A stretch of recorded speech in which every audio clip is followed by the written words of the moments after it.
بسم الله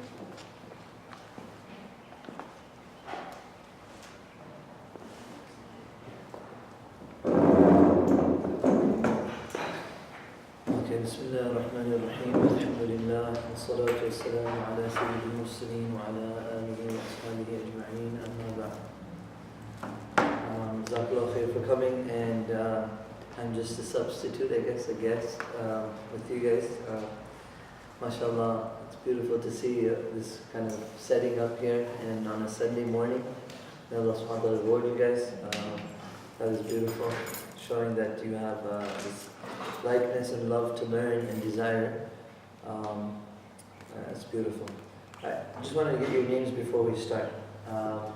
First of all, let me introduce myself. My name is Ubair Kachi. I am the Imam of the Corona Masjid, and I'm very good friends with Sheikh Shahid Ali. We have a circle of friends, alhamdulillah, and recently, a couple of months back, we started this Council of Scholars. So it's like basically an organization, a group where we have fatwa and question answer on the website, and then we have programs that we'd like to organize.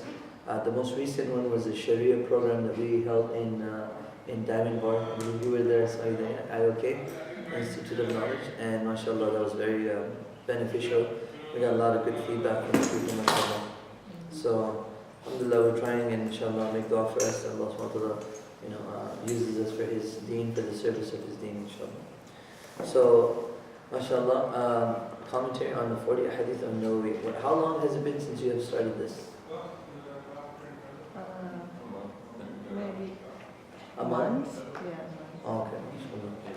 So I think the first class was like the week after, the Sunday after I took my shahada. MashaAllah. MashaAllah. Alhamdulillah. Assalamu alaikum. So you're doing like two hadith per day? Depends on the length of the hadith. Okay.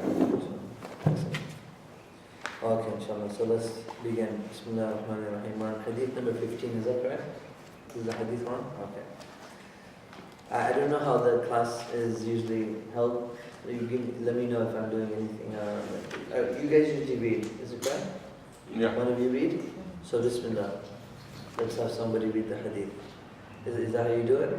No, he reads by himself. Oh, okay. And you just listen? Yeah. Okay, excellent. Okay, so we start with number 15. The hadith of Bukhari, Muslim, Abu Dawud, and Tirmidhi. عن أبي هريرة رضي الله عنه أن رسول الله صلى الله عليه وسلم قال من كان يؤمن بالله واليوم الآخر فليقل خيرا أو ليصمت ومن كان يؤمن بالله واليوم الآخر فليكرم جاره ومن كان يؤمن بالله واليوم الآخر فليكرم ضيفه. So the first hadith on the authority of Abu Hurairah radiallahu anhu, the Prophet sallallahu alaihi wasallam says, let him who believes in Allah in the last day speak good or keep silent. Okay, so we're going to do the hadith one by one. We'll talk about all of these hadiths. And the first one here that we're talking about is basically whenever you see the man, right, or in these words, and then you have a fa as in the answer comes with the letter fa, right? So basically this becomes a conditional statement. So for example, in all of these hadith, as you can see, man kana yu'minu, it starts with man, and then here also man kana, and then also man kana. And if you look at the answers, فَلْيَقُلْ خَيْرًا, or فَلْيُكْرِمْ, or again فَلْيُكْرِمْ. So all these three are giving the answers to these statements, right? So it's as if the Prophet ﷺ said, if you believe in Allah and the last day, speak good or keep silent, right? So now, a little explanation here is that the reason we're told this, right, is because the whole purpose is to incite people to do good, to speak good, and to refrain from speaking evil. And that is a sign of our iman, which means that if a person has true belief in Allah then this is a sign of that person, that he will not speak anything unless he thinks about it. And in your book it says here, it quotes the verse of the Quran in Surah Al-Qaf, مَا يَلْفِظُ مِنْ قَوْلٍ إِلَّا لَدَيْهِ رَقِيبٌ عَتِيدٌ. Allah subhanahu wa ta'ala says, not a word does he utter, but there's a watcher by him ready to record it. So the believer knows that there's, whatever he's saying is being recorded. And when you're being recorded, what happens? When you know you're being recorded, let's just say somebody puts a phone next to you and starts recording. What do? You're very careful, aren't you? You don't just, you think about what you're going to say. Similarly, when you call someone, you're on the phone with T-Mobile, and they tell you that, everything you say right now will be recorded. So, alright, so what do? You think very carefully that you don't want to say something, otherwise it could be used against you. Similarly, that's what the believer believes. That whatever you say, it could be used against you and for your favor. So you're very careful of what you say. And people get very loose, they get very open when they get in gatherings. Like you get into a group of your friends, and a lot of times somebody might say something that's not the best thing to say, but because you have other friends that might, start adding on, and then it becomes a very interesting situation. And a lot of times, the nafs, our ego, is so, it always pushes us to do the wrong, right? So it's a struggle between ourselves. So what happens is that you like to hear those kind of things. If somebody's talked about, you start listening. If somebody's just talking about something, not so interesting in that sense, you might not be listening so carefully. But once somebody's being talked about, right away the ears go there and you start listening. So, again, this is a reminder for our belief. This is a reminder, how much do we believe in Allah subhanahu wa ta'ala? It's going to show by our actions, okay? Now, why mention believe in Allah in the last day? Why mention that? Why? Why would we mention it? Yeah. Because when you believe in that state, you believe that you're actually right. Okay, so what is that? You're gonna have to put before you. Very good. Okay, so basically accountability. If you believe the last day is going to come and you're going to be accountable, then you are going to be very careful of what you say. And this is why we learned the hadith that حَاسِبُوا قَبْلَ أَن تُحَاسِبُوا. Account for yourself before the time comes when you are going to be accounted. So take your own notes. Take your own, like our scholars would do, our elders, that they would actually note down everything that they would say. There are some pious people that passed before us. Every single thing that they used to say, they would write it down. They wouldn't just say it. At the end of the day, they would look at how many things they said that was good and how many things they said that was not, and they would try to correct themselves. So there's two things here, personally and publicly. Number one, personally, is your recitation of the Quran, your remembrance of Allah subhanahu wa ta'ala, what you're saying. That's on a personal note. And a person is used to doing dhikr of Allah. When a person is used to reciting the Quran, a lot of the times, if you have a habit of reading it daily, when you hear something wrong or you accidentally might say something which is not good, you'll actually start to notice it. That's a big sign.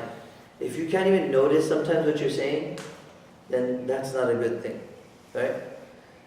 This is why another hadith comes that the Prophet ﷺ said that a person who has a habit of speaking many words without mentioning the word of Allah, without mentioning Allah subhanahu wa ta'ala, that person's heart becomes hard. In other words, if in your entire day you had to talk to this person and that person and this many people, but in the entire day you didn't mention Allah's name once, that person, his heart becomes harder. Meaning he gets more away from Allah. Because he's speaking or she's speaking and there is no remembrance of Allah subhanahu wa ta'ala. So it's very, very important. Even if a person says MashaAllah or Alhamdulillah or Insha'Allah, something where Allah is mentioned. Very, very important. Why is that important? What we say has a direct effect on our hearts. What we say. Right? If a person talks about cars all the time, what's going to happen? What will he have in his heart? He's going to have love for cars. You ever see people, all they talk about is houses. All day, 24 hours, they're just talking about houses, houses. What are they going to have in the heart? The love, the importance for houses. Whatever you talk about, whatever you make important, it's all going to be in your heart, and that's what you're going to talk about. And the tongue is the translator of the heart, which means whatever a person has in his heart, it's going to come out. He's going to talk about it. That's what's going to come out eventually. So, one is that we have this in a personal level, and publicly, how do we speak? Socially polite, creating union between others, encouraging others. This is something that we see very less often today. We have many people who put down others, but very few people that encourage others. And that's a sign of piety, that people will actually encourage others, encourage the youth, mashallah, how are you doing? You're studying? Okay, good job. You want to do this, push yourself. And encourage anyone that is doing good, a good job. You encourage them. And you try to create unity, right? There's another hadith that when I hear about this hadith, this is it frightens me sometimes. That there will be a person that just because of one word he said, that one word was a means of causing disunity, causing entire community to break apart, causing so much corruption because of that one statement. It had so much hate in it, had so much corruption that because of that one word, a person could be thrown into the depths of hell. And then the other side of that is that one person could be just a normal person, your average person, but because of that one statement he made, he said one word or one statement, it brought together the entire masjid, it brought together the entire community, it brought together the entire family. Sometimes families are in fights over something someone said. But you say something to bring all these people together and to unite someone, that one statement could be the very thing that can take that person into paradise, into Jannah. So, speaking is very, very important. What we say has a big deal. And the more I've seen my teachers, my ustad, I've seen many scholars with great knowledge, mashallah. One thing I noticed about them, one of the things I noticed is that before they said anything, they thought about it for a little while. They didn't just answer right away. They would think about it. They would pause a little bit. Even though they might know the answer or they know what to say, but because it's very important, you got to be careful what you're saying. It reminds me of one quick story actually. I don't know if you've heard. There was a lady at the time of Abdullah ibn Mubarak, rahimahullah. He's a great tabi'i. He came from the second or third generation of scholars after the companions. So he met a lady, and I'm not sure if you heard it. This lady, all she would speak is the Quran. Have you heard this before? Have you heard this lady before?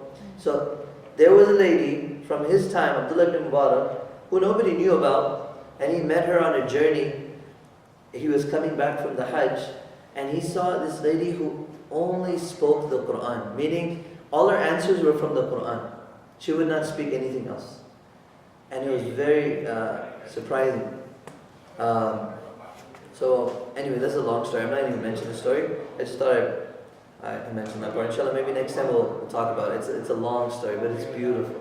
It's like he asks her, okay, where are you from? Are you from around here? And then she says the ayat of the Quran, Subhanalladhi asra bi'abdihi. Meaning she's from Masjid al-Aqsa, she's from Jerusalem, that's what he tried to say. And then, he asked her, where are you trying to go? So then she would reply, another verse of the Quran showing that she's trying to go to this certain place. So anyways, there are people like that when they talk, they're very careful on what they say. So, that was as far as what we speak. So, very, very important that when we speak, we are careful on what we say, and we remember Allah subhanahu wa ta'ala. That's a sign of Iman, that a person only speaks good. And if he cannot say anything good, then liyasmut, he should keep silent. Another word could be liyaskut. Sakata and samata have the same basically meaning. That whoever has belief, stay quiet. Don't say anything, think about it. Why? Because sometimes without thinking, if you say something, you could regret it. You could definitely regret it. Another hadith says, Man samata naja. Whoever stayed silent is safe. you're safe. If you are quiet, you're not gonna get into things, right? Because what happens when you see people talking too much? What's one of the things that happens? Let's just say you meet with a friend and you're talking and you're done talking for what you needed to speak about, the purpose you were finished. Then what happens if you keep speaking? As you see some people, maybe they talk a lot. What happens? What does it end up happening most of the time? If not all the time, what happens most of the time?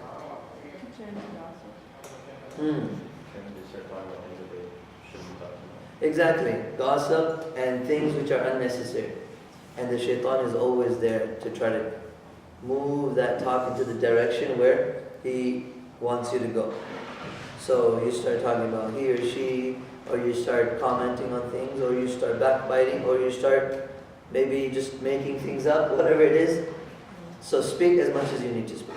Now the next hadith, whoever believes in Allah on the last day, فَلْيُكْرِمْ ضَيْفًا, let him be generous to his neighbor. What is a neighbor exactly? So there's different opinions. In fact, in one hadith, there's a narration, but it's a little weak, that says that your neighbor is 40 houses down in each direction. But they said that that's a weak narration. And I've heard from other scholars saying that, if a person misses his salah, his prayer, that can affect the 40 houses down in each direction. Meaning it can affect the entire city or his entire neighborhood.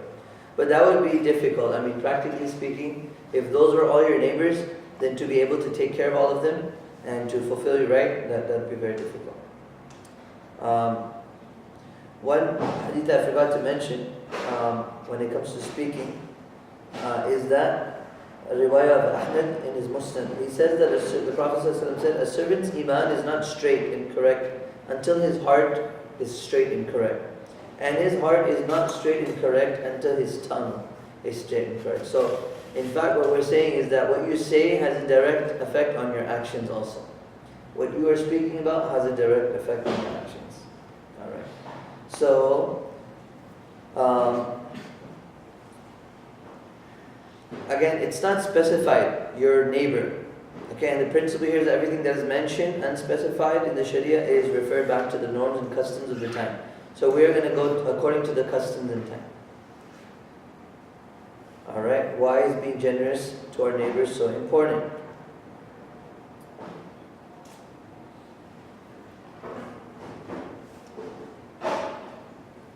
So, he says, the Prophet ﷺ, Jibreel alayhi salam continued to advise me to treat neighbors until we thought I would make them my heirs. So what are heirs? There are your warithin, those who are next in line in your right. After a person passes away, his inheritors would be basically his children or his family, right?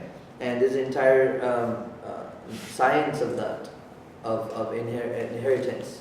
So when a person passes away, who gets the share of his land, who gets the share of his wealth, all of these things are there. And the Sharia has specified who gets what share, and it's very important to know who gets what share and to fulfill that. Many people, when they don't fulfill those rights, it's a big problem, especially on the Day of Judgment. It'll be a big problem. We see in our country, sometimes in India, Pakistan, many people who have like sisters or daughters, a lot of times they will, if they are not complete believers, if they're not good believers, they will definitely take their right, and they will take their portion sometimes. And families are in fights, and there's so many problems when it comes to inheritance. Why? Because now, okay, this person should get this much, I should be allowed this much. So that's why it's very important that we understand what inheritance is, and we go to the scholars and we find out what are the rights from the Quran. And a lot of people don't understand that, and a lot of people might say things. Like, for example, that famous example in Surah An-Nisa, Allah subhanahu wa ta'ala says, لِلذَّكَرِ مِثْلُ حَظِّ الْأُنْثَيَيْنِ, that for the man, basically, that one portion, he gets double the portion that a woman gets. A lot of people get upset. A lot of people say, "What is this? This is not fair. This is, and they mention all these things that how could Islam be so unfair? But they don't realize what the responsibility of the man is and what the responsibility of the woman is. Allah subhanahu wa ta'ala has put all the responsibility on the man. He's the caretaker. الرِّجَالُ قَوَّامُونَ عَلَى النِّسَاءِ. That the man is the caretaker, the maintainer of the woman. In other words, even if a person's wife is a millionaire, he cannot take from his wife. He has to provide for her. He has to look after her. This is his responsibility. So anyways,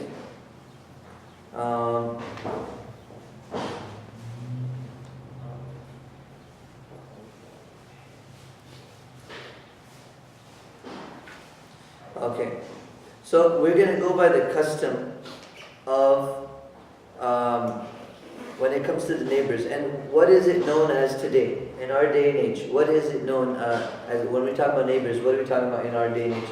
What do we usually talk about?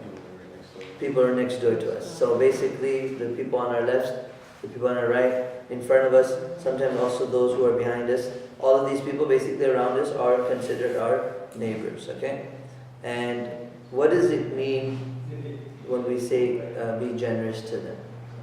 What is it considered as to be a generous neighbor, to be a good neighbor? What do we know as a good neighbor? Usually. Respect each other. Respect each other, okay. Alright, what else? What else could it be? Because none of this was specified, so we have to know according to the norms and customs. Right? So, sharing food, okay? Some of the things that we can do. Sharing desserts, food, gifts, maybe once in a while you can give a gift to your neighbor. Assistance, some kind of assistance, okay? When you see them, maybe like unloading from their car, or you see them trying to do something, build something, or they're looking for something. Like the other day, I have a neighbor in front of me. I have all Hispanic neighbors, by the way. Like I'm living in an apartment complex, and mashallah, it's like little Mexico here. So you go in, and basically it's like a small little village where everybody knows everyone. Well, that is a good thing. So my neighbor across the street from me, he's, although they have, may Allah SWT guide them, they have these, like drinking issues and all other things, but still they have character. And they still speak well. They still, mashallah, it's like they have some character. It's just iman they lack the faith. So once he was looking for something. I see him every day. I talk to him every day. We talk. We have a conversation. Once in a while on Jummahs, how we get food. So I try to bring. There's extra food that we have, so we try to bring food and give our guests, give our neighbors, and they appreciate it. They really like it, and it shows a big difference. Shows that you actually care and you notice them. And especially nowadays, as we know the environment nowadays, how important it is in today's day that we are kind to our neighbors. Because many people, after this election especially, many people came out and said, you know what, Muslims are not like this. I know my neighbor. He is nothing what you describe on. So that is our da'wah. That is one of the greatest da'wahs that we can give. If our neighbor is kind, if our neighbor is good, then, and if they're Muslim, mashallah, it's a great da'wah. So, anyways, do you guys have a break in between, or how do you do this? I don't know how Sheikh Shahid. I wish I could have come for one of his classes. Okay, mashallah. All right. So, giving gifts, sharing things. Sometimes, if you know their family very well, they have kids, you can take their kids to school. There's many neighbors that I've seen, especially in Canada. I studied in Toronto, right? So I've seen people's neighbors who are not even the same religion, but they're so close, like as if they're family, as if they're real family, like they know each other so well. And that's how neighbors should be. You should open up to them. Otherwise, what happens? They're going to think, man, I don't know where these people are coming from. I'm not sure what they're doing. I don't know who they are. It's very, very important, not just in Ramadan. Some people only in Ramadan, they bring iftar and mashallah, that's good. Nothing wrong with that, but we're neighbors throughout the whole year. And we should be showing our good example throughout the year, right? So, it is important. Why is it being generous to our neighbors so important? Why is it? You think about it. Why is it so important? Why does Islam stress so much on the neighbors? There are more hadith, by the way.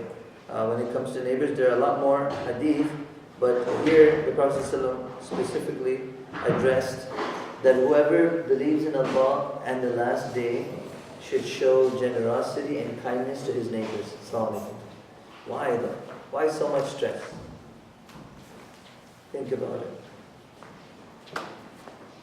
What is Islam trying to show here by being kind to your neighbors? What if every Muslim becomes really kind to his neighbors, becomes generous, becomes very, is outgoing, and the neighbors know him or that family?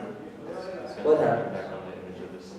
Okay, it shows the image of Islam. Very good. What else? What is it doing to the community? What is it doing to that neighborhood? What is it? Bringing it together. Unity. That's what we're trying to talk about. And I'm talking about not even, religion here does not even, we're not even talking about religion. Just unity as a people. Very, very important. We hear nowadays news sometimes of people, who have neighbors, and we're not sure what the neighbors would do, and then after a long time you hear, oh, this was happening in this house. Did you hear this was happening? And the neighbors are all shocked, right? I don't know if you watch documentaries. There was a documentary about a family who kept their children. They kept a child in the house there for many, many years. Did not let the child go out. I don't know if you heard about this. And they actually did a study on that. It was a girl. It was a little girl. I think she was like 8, 9 years old. Did not let her go out of the house. Kept her inside a room and in a condition which you do not keep human beings. And she grew up, or many, many years had passed. One day she had escaped, and that's how people had found out about it. And you imagine what the neighbors must have been doing at that time. I mean, it's like you're totally in your own world. You have no idea what's going on in the neighborhood. And it's almost at one point where you're just ignoring it. So that is something. And then you hear other incidents where a person, only until there was a really bad stench coming out of the house next door, only then did somebody complain and call the cops. They would not even go check. And you find out that there's maybe a dead body or something, or it's been there for a long time.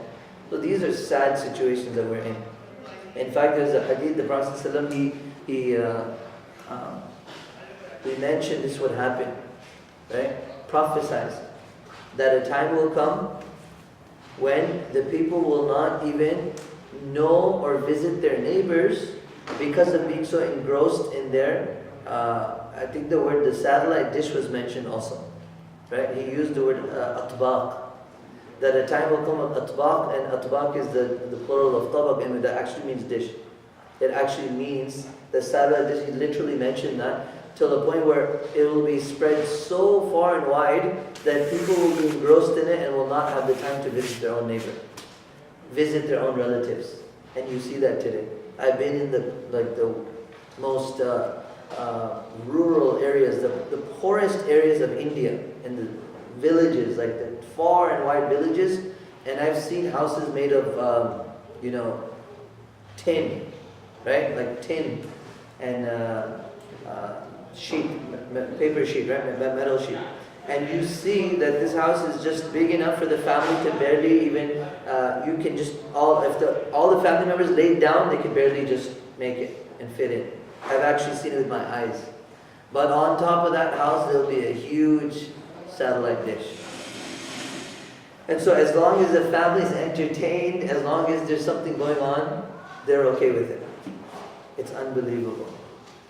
Every house, it's like I've seen a whole slum village, and all you see is just white, like, dishes. You see cable everywhere. As the television is there, and they're so into that that there's no need to go around, there's no need to go. And in some places like that, of course, because it's such a small village, you still get to see people, you still get to know people. But today, and when we live, I mean, it's a very sad situation. You ask people who come from overseas, you ask people who come from places around the world that they're used to meeting one another, and when they come here, you know what their comments are? They say, where have we come? This place is like, what's the word they use? It's like deserted. Like after 5, 6 o'clock, it becomes deserted. Everybody's in their own cave, and it's like nobody knows anyone. Nobody meets another. Nobody even goes out to see, or the kids don't even play with one another. Everybody's on their own. And now in this day and age with our gadgets that have become so much, it's like the kids won't even come outside. They will not even go outside. They will just be stuck in their own. I have a cousin whose back is hunched. Who in our family, his back is hunched because of playing video games that much. So sad. That is very sad. So that is where we have come. So that's why it's very, very important that we get to know one another. We get to go visit one another. We should see one another, and it will create social togetherness. It will get a chance for us to know one another. Right? It's very, very important. Alright, so the next one here, the next hadith is that, or the next part of this hadith, whoever believes in Allah in the last day, he should show kindness to his guests, be generous to his guests. فَلْيُكْرِمْ ضَيْفَهُ. Very easy hadith to learn. And a guest, person who comes to you to stay, like a traveler for example, okay? And what one thing do you notice from all these 3 hadith that we just did? He should be kind to he should stay good or stay quiet. He should be kind to his guest, and he should be kind to his neighbor. What is the thing that you see in all 3 advices that are very similar? All 3 have a similarity. Believe in Allah in the last day, very good. What else? There's another similarity. They relate to something. All 3 of them, they relate to something. Good character. What else? Very good. Anything else? What is it? Yes, very good. Relationships. Okay? And it relates to the other parts of the community. So you're talking about community, you're talking about relationships. This is all helping us as, and socially, it's helping us as Muslims to be able to be with neighbors, to be able to be with the community. Because if one person is good to his neighbor, it spreads. If all the Muslims are good to their neighbor, the world would be a different place today. If all the Muslims are those who are careful in what they say, we'd be so much stronger today, right? And to treat our guests kindly. I don't think there would be need for hotels or for any of those places like at the time of the Sahaba. You know, at the time of the companions, they didn't have any hotels, right? They didn't have any hotels. Why not? Why didn't they have this? Because they had this hadith in their mind that to them the guests was an honor. It was from Allah subhanahu wa ta'ala.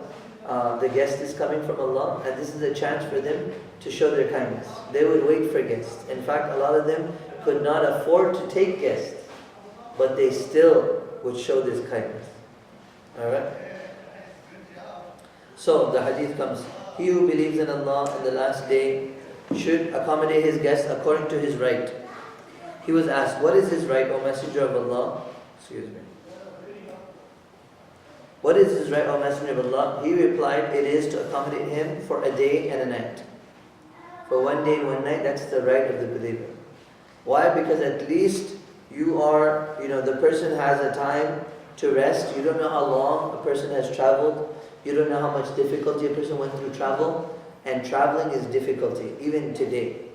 Even if you're traveling in luxury, it's still a difficulty because you don't have your food that you normally have. You don't have your, you're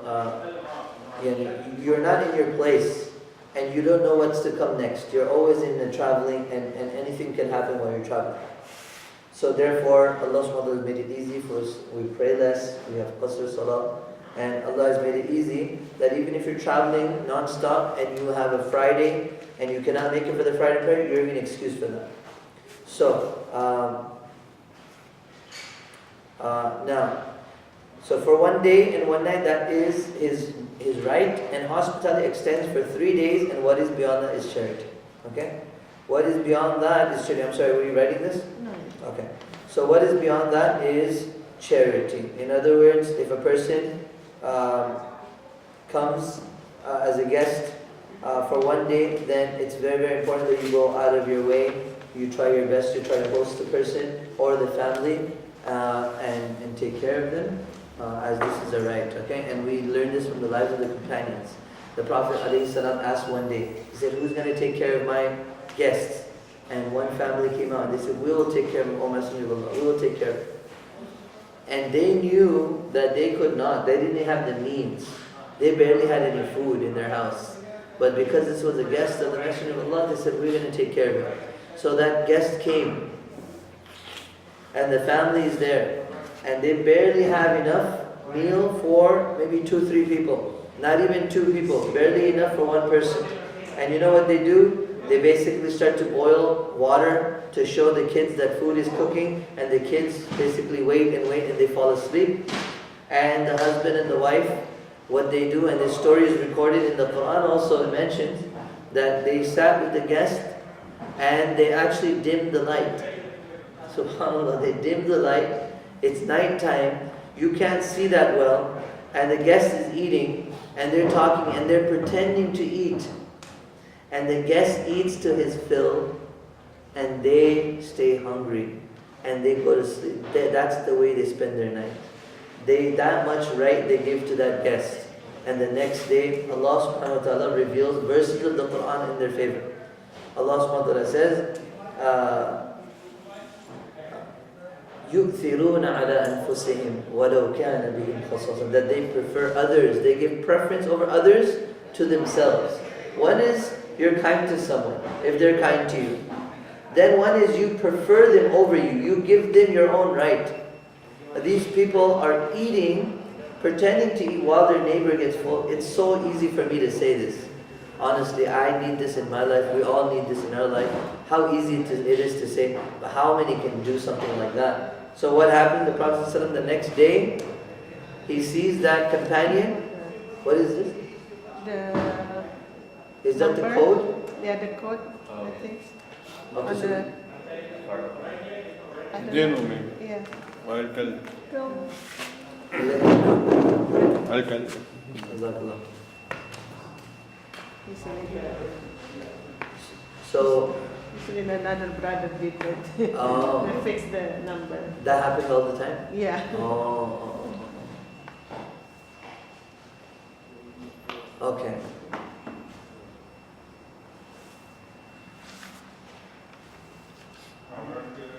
So anyways, he says, he saw that companion and he said, Allah subhanahu wa ta'ala loved what you did for your neighbor last night. Allah subhanahu wa ta'ala knows what you did, and Allah loves what your family, what you people did for your neighbor. And Allah subhanahu wa ta'ala mentioned that, يُؤْثِرُونَ عَلَىٰ أَنفُسِهِمْ, they give preference to others over themselves. وَلَوْ كَانَ بِهِمْ خَصَاصَةٌ, even though poverty was their lot, even though they were poor themselves. They didn't have much, but they did it to please Allah, and Allah is pleased with them. وَمَنْ يُوقَ شُحَّ نَفْسِهِ, whoever basically overpowers the desires, his egos, he's indeed of the successful people. Okay, so taking care of a guest, very, very important. After 3 days, you don't have a right on him, and basically you don't have to, but if you do, any good that you do after that, it becomes sadaqah, becomes charity, right? And the other thing is, if we ever had a guest, very, very important that we try to accommodate them, try to be kind to them, give them whatever they need, and try to offer them that, you know what, this is your home, you can stay as long as you like, and that way the person doesn't think of getting a hotel, or you know how much hotels are nowadays? It's like over $100 if you want a decent hotel. You get a hotel that's about $40, $50 today, or motel if you can find on some websites. It's going to be the worst area. It's going to be a place where it's just very disgusting. And if you watch I watch a lot of documentaries, they show that a lot of hotels, most hotels, they don't even, they don't change their sheets a lot of the times. And it's kind of disgusting. They did a little, kind of experiment where they had these lights that if you turn them on, they can actually show certain parts of the bed, right? So if you let's just say you spill some water or some juice or something, it can show that stain through these certain lights. So these people stayed the night at a more decent hotel that was okay, and they show those lights and they see that spot. The next day they checked in and they preferred this room. They asked if they can come stay in the same room. And then they put on those lights again and they saw the same thing there. In other words, the sheets were not changed. And so that's very, very, and it's like a wake-up call that, you know what, if that's that kind of hotel, imagine, so hotels are not the best places to stay. They're not good places. And they're not somewhere where you want to be, especially if you have family nearby. Now, if you don't want to put them to difficulty and, if you're staying for a long time, maybe you can stay a couple of days and in a couple of days you can move forward. But as a person who's coming as a guest, you should not stay for more than 3 days. You should not stay anywhere for more than 3 days. You should keep 3 days.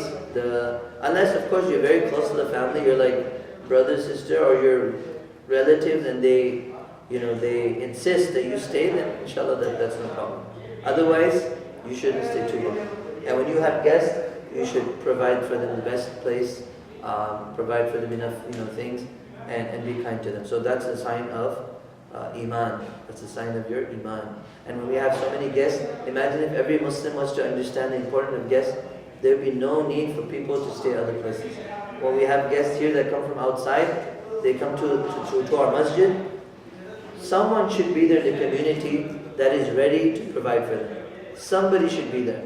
Nowadays what we see is whenever there's a scholar, a guest scholar, a big speaker comes, yes, people provide for them and they have a guest house. But it should be for every Muslim coming from outside.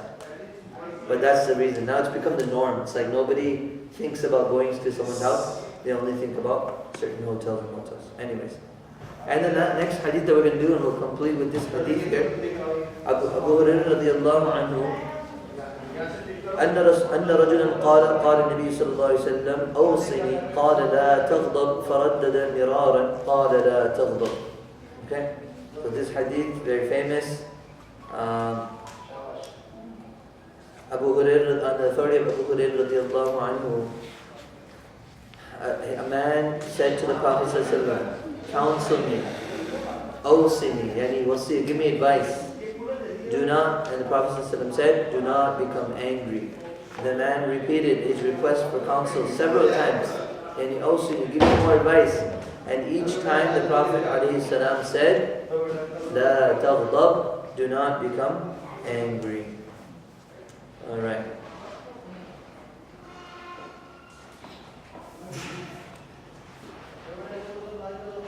So the word awsini comes from wasiyah, pact or agreement you give to another person concerning an important matter. Okay? One of the benefits we can ask here, get from this hadith, is that the Sahaba, the companions, they were so eager to learn all the time. Right? They were so eager to learn, they would come and say, please advise us, give us advice. Not just to the Prophet ﷺ, especially to the Prophet of Allah, but when the Prophet ﷺ was not with them, they would ask advice from one another. That please, give me advice.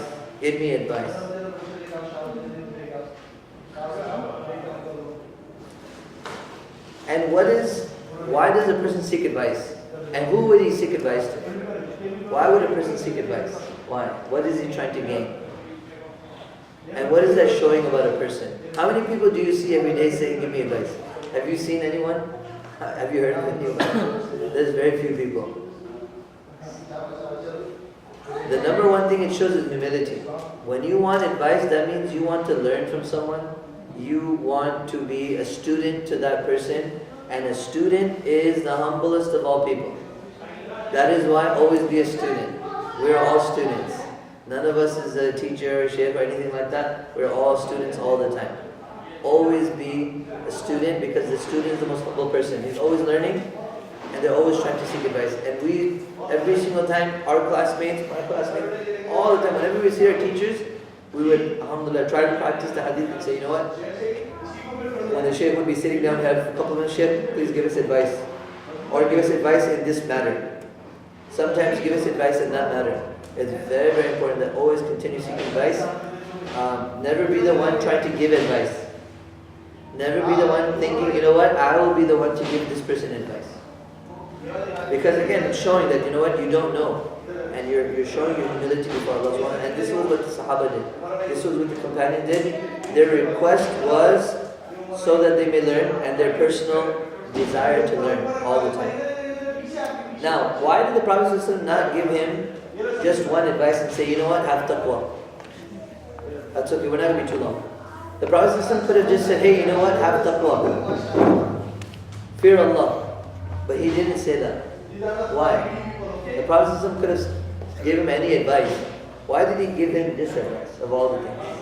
It makes you think.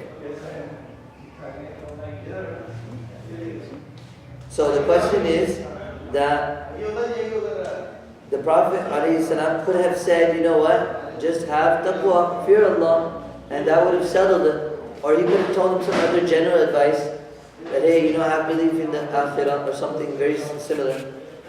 He specifically told him this. Why do you think he specifically told him?